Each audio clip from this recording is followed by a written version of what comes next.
no preview of the Bengals game this week. Instead, we have a bye week, and so I did a little research, did a little homework on the sweetest bye weeks since 1990. Since that's I don't know. I think that's that's when it was really implemented, the bye week.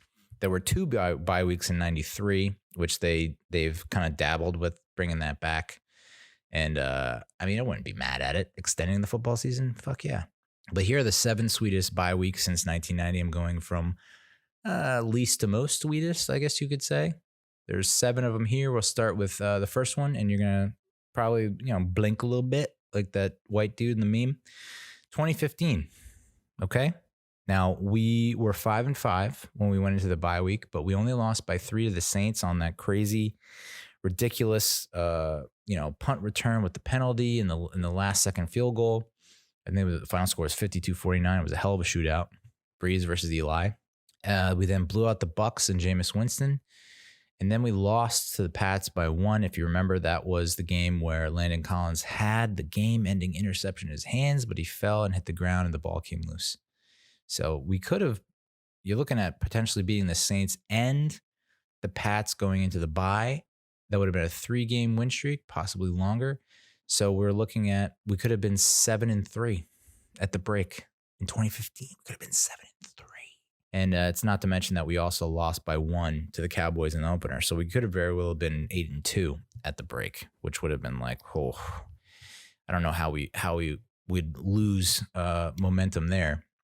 After the break, we then lost to the Jets in OT and the eventual NFC champion Panthers by 3.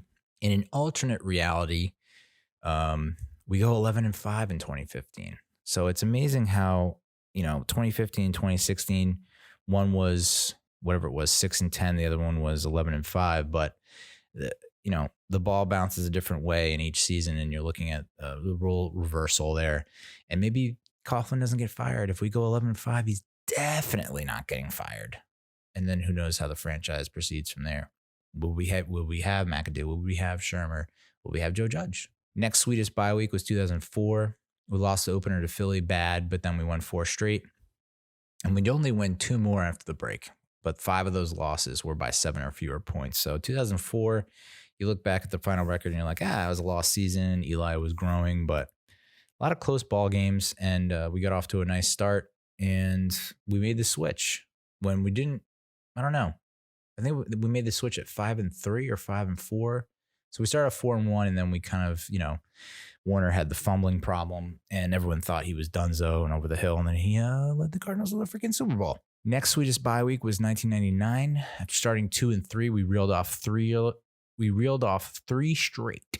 We had a 3-point win over Dallas, and we blew out the Saints, and then we had an overtime win against Philly. I believe that was the game that Strahan had the sack fumble return for the touchdown, or the interception return for a touchdown in OT to win it. And then, so we go in feeling pretty good about ourselves. I think Kent Graham was still the quarterback at that time.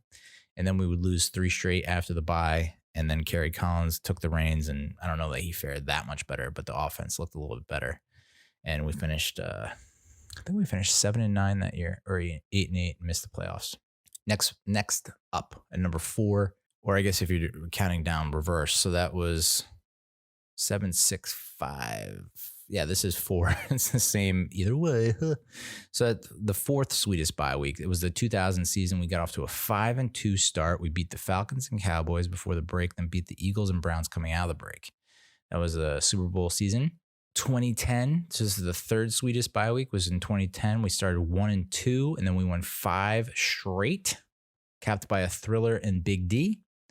And we were riding high, 6-2 at the break, thinking we got our shit in gear. And then coming out of the break, we lost to John motherfucking Kitna at home my birthday weekend when I had turned 30. That was a real kick in the dick. Like, welcome to your 30s. The Giants still lose to backups.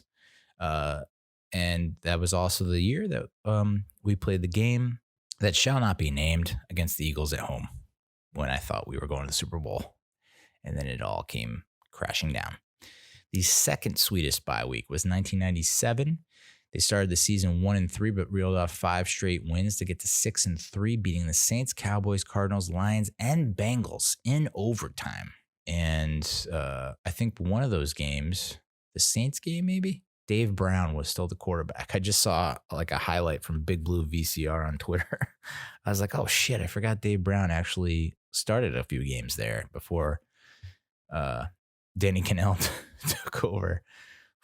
I mean, guys, you think Daniel Jones is not the answer? You did not live through Dave Brown, Danny Cannell, Kent Graham. You just didn't.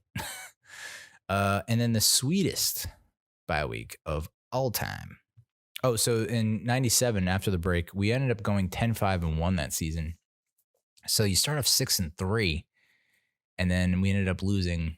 We ended up going 4-2-1 down the stretch. So not as good as the pre-bye week. Oh, but yeah, that tie was so funny against Gus Farad, I think it was, in Skins. But yeah, there was like one or two losses in the second half. They were just like, huh? Anyway, the sweetest bye week had to be in 2007 when we started 0-2, and we looked like we were just people were writing us off left and right. We were it was just a dumpster fire. Our defense couldn't stop anyone. We won 6 straight, and we capped it off with a 3-point win over the Miami Dolphins in London, where Eli Manning rushed for a touchdown.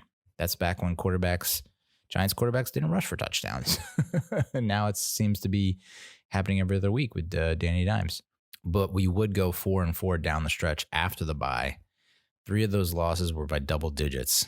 One to the Cowboys, I think that was right after the bye. One to the Vikings was like 41-17 when Manning threw like 5 picks, one or two for pick sixes.